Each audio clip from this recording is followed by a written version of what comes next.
What's going on, guys? Welcome back to the channel. Today I'm standing in front of my 2009 C6 Corvette Z06. Now in today's video, I'm going to explain to you guys why I bought this thing and why this car really is the best sports car you can buy for the money. As I tap on, real carbon fiber fender right here, I'm going to explain to you everything special about this car, how I bought it, how much I paid for it, and why you should consider buying one. I believe every car enthusiast should at least drive something like this. So let's go ahead, take a little drive. We're gonna drive it today. We're gonna explain to you, why I got it. We're gonna show you my delivery and have some fun.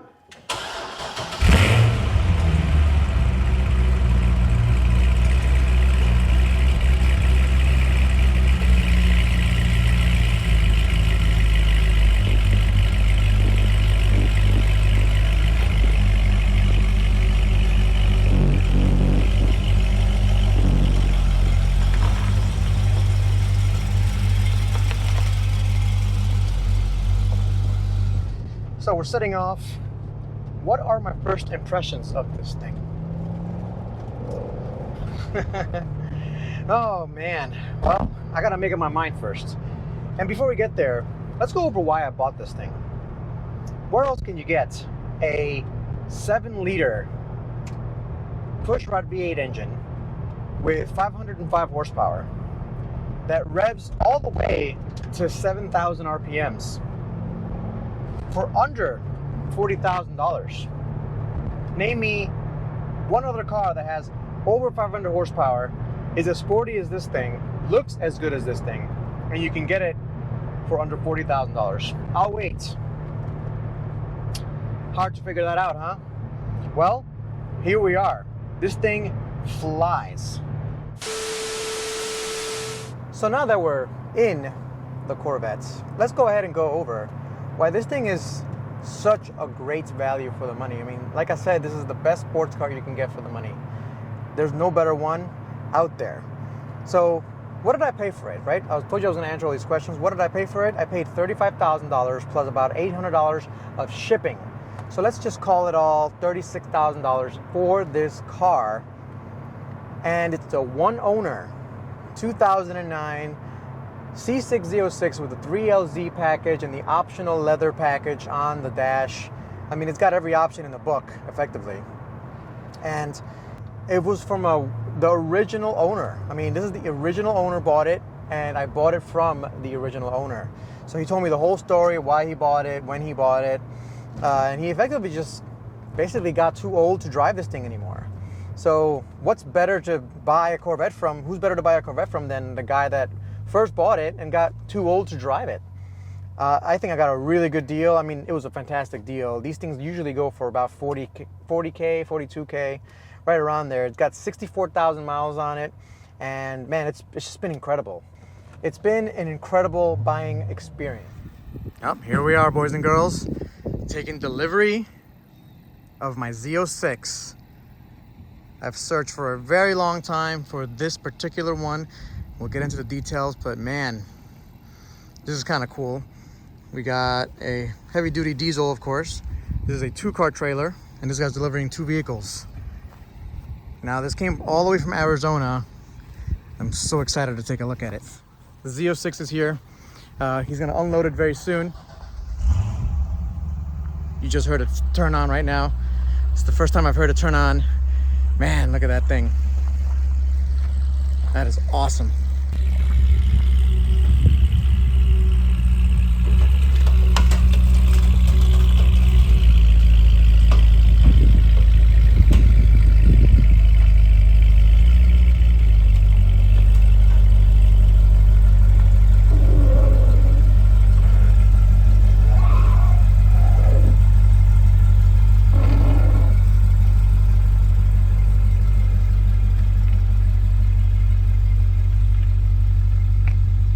So the number one thing, it's just such a beautiful car to look at. Let's go ahead and take a little break, take a look around the car, and just look at the details of the car.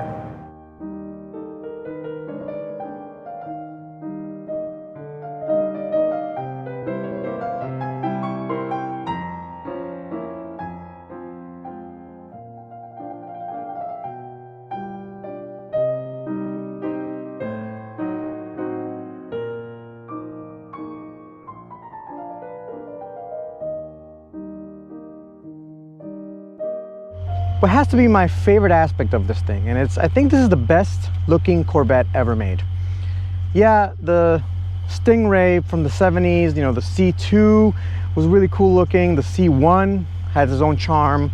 The C2 was cool. C3 was okay, it was actually pretty great. C4 was super ugly. C5 looks a little bit like this, but this is the C5 perfected. And this car is just so good looking. It's the best looking Corvette. Obviously the C7, I think it's a little too cartoonish. And the C8 is basically its own Corvette, the mid-engine, everything's changed. So if you look at this right here, this corner right here is my favorite corner of this Corvette. I mean, it looks perfect.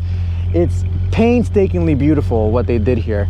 Let's look at some details here. You can see the shine right here. This bulges out perfectly. This nice little fender flare here. It's got functional vents everywhere. That's for the brake cooling in the back. That obviously helps the cooling in the front. It's just awesome. I mean, the new Civic Type R finally has functional vents on the side. This thing has had it since 2006. Obviously, this is a 2009. And from the front here, you just look at the presence of the front of the engine. It's just so good looking. Obviously, functional front hood scoop. That's how you know you have a Z06. And the carbon fenders. People don't know that this Corvette had carbon fender and a magnesium engine cradle. It's got a lot of weight-saving technology. It's the first Corvette to use an aluminum frame of the C5s and the C6s. After this, the C7s and the C8s all use aluminum frames. This only weighs 3,200 pounds. 3,300 pounds with a 7-liter engine. But this thing looks good from every corner. This is just such a good looking car. The only thing I would consider changing is possibly the chrome wheels. But even with these chrome wheels, it looks so good. And at the end here, from the back, you get to hear that LS7 and obviously the quintessential Corvette taillights. It's beautiful, isn't it? You have to admit, it's a beautiful looking car. I freaking love just looking at it in the garage or just sitting on my lawn or sitting on my driveway. My God. And it's just cool to show it off to my friends and to people and take it to car shows. I think it's pretty cool just as it is. Another thing is this car has a 7-liter V8 that revs all the way up to 7,000 RPMs. If that doesn't scream exciting for you, I don't know if you live on planet Earth. I mean, 7,000 RPMs with a 7-liter V8. GM has not made a bigger V8 for the Corvette ever. This is the biggest V8 that exists for the Corvettes, you know, in the last 30 years that I know of. I don't really know too much before the 1980s, but after 1980, there has not been a bigger V8 for Corvettes than this 7-liter in the C6 Z06, paired up with a amazing 6-speed transmission. This Tremec is out of this world. Can't get enough of it. It's just so good to shift the gears. It's not as crisp as the S2000. You know, this is, again, my initial impressions, but not as crisp, but it's more than good enough. And you can hurry it along.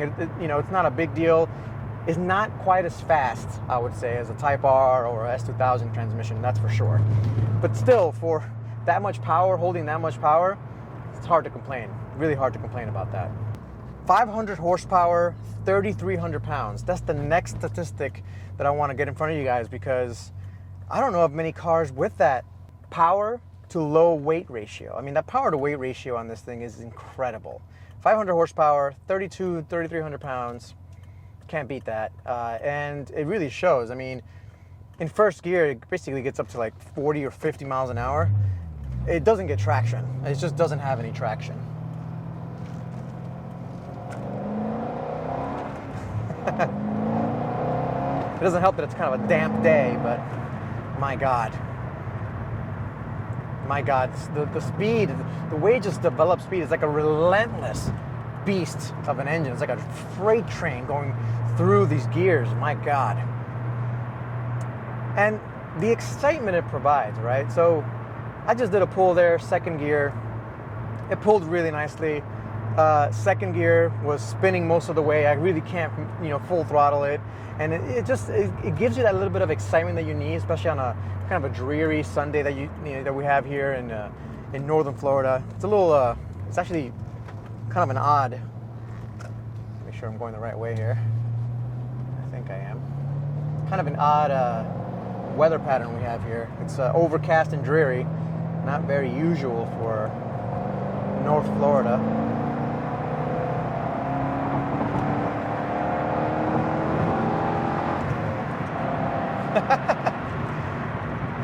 This is pulling onto an on-ramp here. My God. Freaking awesome. So as I'm driving this around, my kind of initial impressions here is this is really very much like a product improved Viper. The Viper has a giant 10 cylinder, 8 liter or something, crazy huge engine with a nice transmission. I think it's a 6-speed transmission it comes with, and it kind of gives you all of that experience with creature comfort and livability. I'm not cooking in here. I can actually hear myself think.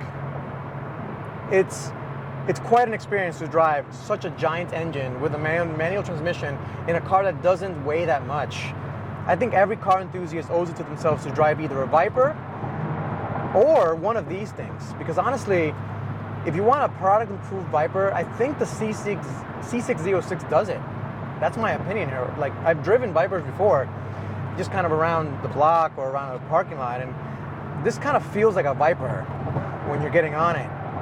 But when you want it to tone down, the Viper never tones down. It's just always screaming in your ear. This tones down very nicely. The seat itself, very comfortable. I don't see how this would ever hold me in any corner. I think that's one of its biggest problems, actually. Just, again, initial impressions, but the seat doesn't really hold you in very well. But it is comfortable. It's like sitting in a very comfortable couch, like a very comfortable personal couch. It's really nice. I could really see myself doing miles and miles on this thing. And there's not much to complain about. The air conditioning's great. It's got navigation if I want to use it. It's got XM radio. It's got a really pretty decent radio system. I'm not a big radio guy. I usually leave it off because I like to hear the engine. It also has a pretty cool mild to wild switch. It's the only modification this has. It's a little mild to wild switch. I can switch it on and off. So right now it's off. So it's quiet when I'm on the highway. But if I turn it on, yeah, it's droney on the highway. I'll give it that. So if I want to give it some loud pedal,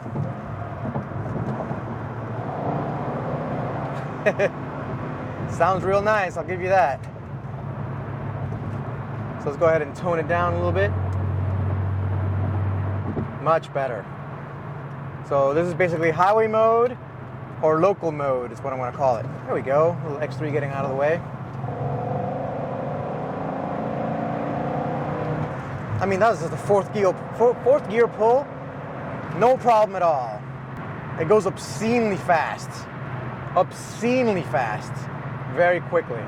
So yeah, this is basically a Viper experience with better seats, better air conditioning, better radio, and better sound insulation. It doesn't weigh that much more than a Viper, if at all. I don't even know how much a Viper weighs, but it just feels lighter. It feels like it's actually a car that you're supposed to be using and driving, versus a Viper, it feels like it's just trying to kill you, right? This thing is very well done.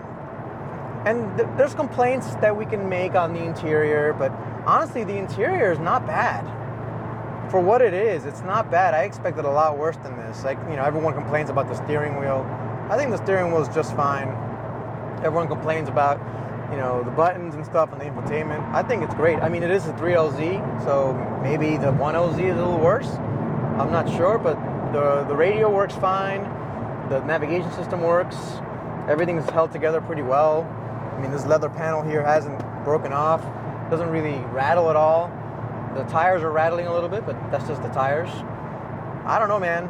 People, I think, are wrong on the C6 interiors. Not bad in here. I wouldn't say the best. It's not class leading, that's for sure, but it's pretty damn good. I'm getting currently 27 miles to the gallon on the highway at 80 miles an hour, just to let you guys know. That's how aerodynamic it is, right? So the engine's very efficient, 6th gear, I'm at 1500 RPMs, getting 29 miles to the gallon right now, 28 miles to the gallon, instant fuel economy. I mean, for the money, for 35 grand, you can get 30 miles to the gallon almost on the highway. It can get your 0 to 60 under 4 seconds. You can take it to the track and have a ton of fun in it. It's a manual car. You can take it on a nice rally. You can take it on a nice road, have a ton of fun with it. Or you can just take it on a highway and eat up miles. I mean, little 5th gear, 90 miles an hour, no problem. And I want to answer the question why I bought it, right? So I have a Camaro ZL1 1LE. And the reason I bought this is because the ZL1 1LE is great. 650 horsepower, 650 torque. But every time you drive that thing, it's like I almost feel guilty taking it out. Because unless I'm going to a racetrack, it feels like it's bored. It feels like, it almost feels like it's making fun of you for driving it as slow as you are. It's like, oh, okay, here we go. 80 miles an hour on a country road. Cool, man. Is that all you're going to do today? You're going to do a Sunday drive? That's basically how the Camaro treats the driver. If you're going, normal speeds on the road, even on a twisty road, it doesn't feel like you're driving the car at 5/10 even when you feel like you're pushing it, because the capabilities of that car are so high. I mean, it's probably one of the fastest cars Chevy ever made for the track, and that's including a lot of different Corvettes. So comparing the ZL1 1LE to this car, the ZL1 obviously is much faster and much more set up for the track than this thing is. So I wanted something that I can drive, not worry about as much. Obviously, it's going to be less expensive to run and insure, right? When you take track insurance out, it's all about the price of the car. This is 35 grand. The ZL1 1LE, it's almost 80 grand. So I'll save on insurance. I'll save on, consumables, I think, a little bit. The tires are smaller on the Corvette. And hopefully we'll have as much fun. So basically, I want to see if this can replace the Camaro ZL1 1LE. And we'll do a comparison, an ownership comparison, right? I don't get press cars. I don't want to get press cars. I feel like to be part of the press, you have to basically bow down to car manufacturers. I'm not going to do that. I'm going to tell you the truth, no matter what. So in order for me to try something out, I basically have to buy it. And I'm really glad I bought this thing. I'm not at all upset that I bought this thing. I don't know if I'm going to keep it.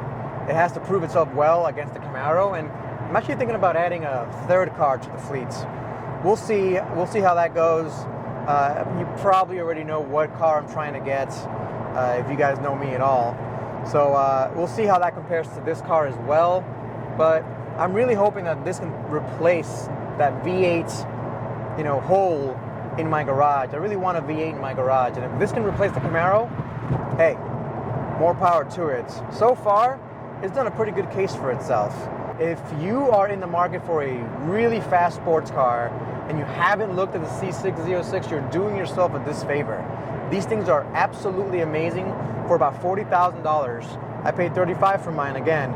For about 40 grand, you cannot go wrong with these things. Let me know in the comments if you disagree with me, if you think the Camaro is going to beat out this thing. Let me know again in the comments if you think that the Civic Type R is my next car, or what my next car might be. It could be a BMW M3, it could be a Civic Type R, it could be a BMW M340i. Those are good deals on that now with the B58 engine. I'm looking at a few cars, so let me know what my next car should be that I'll put in this comparison. And I hope you guys enjoyed the video. If you made it this far, please hit that like button. Make sure you hit the subscribe button. And I will catch you guys next time. Peace.